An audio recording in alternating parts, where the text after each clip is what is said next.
এখন এইভাবে high time frame থেকে একটা হ্যাঁ দেখাই আপনাকে, দেখেন তো ভাইয়া হয় কি। দেখেন কোনটা দেখাবো? আচ্ছা, এখানে রিজেকশন লাগবে তো না? হ্যাঁ এই যে এখানে এটা ধরি, হ্যাঁ ওইটা ধরেন, বাকিগুলা কাট করে দেন। D level. এখন ফার্স্টে আমরা রিজেকশন খুঁজতে হবে। হ্যাঁ রিজেকশন,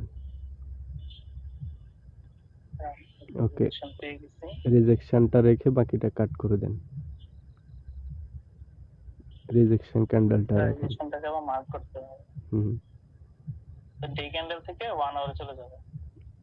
হ্যাঁ 1 আওয়ারে কি দেখবেন, এই যে লাইনটা মার্ক করছেন কোন ওই ক্যান্ডেল রিজেকশন? হ্যাঁ লাইনটা মার্ক করছেন, ওই মার্কিং যেখানে হয়েছে আপনার রিজেকশন কোন ক্যান্ডেল হয়েছে ওই ক্যান্ডেলে নিয়ে যান মার্কিংটা।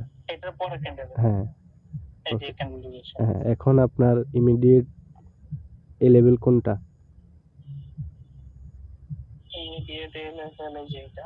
হ্যাঁ ব্রেকআউট হয়েছে না? ব্রেকআউট হইছে। এখন কি খুঁজবেন? ব্রেকআউট হইলে এখন সেটআপ খোঁজার জন্য এই লেভেল থেকে কমে।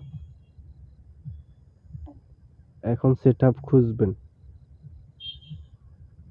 আচ্ছা ভাই, এখানে একটা কোশ্চেন, যে ইমিডিয়েট তো আমার এই যে এই লেভেল এটা ব্রেকআউট হইছে, হ্যাঁ হ্যাঁ, কিন্তু এটা ব্রেকআউট হওয়ার সময় এখানে আমার আরেকটা এ লেভেল ব্রেকআউট হয়ে গেছে, না তো এটা নিয়ে তো কোনো কাজ নাই। না না না আমার যে মার্কিংটা যে মার্কিংটা করছেন ভার্টিক্যাল লাইন, ওই লাইনের ভিতরে হইতে হবে, হ্যাঁ, বাইরে না।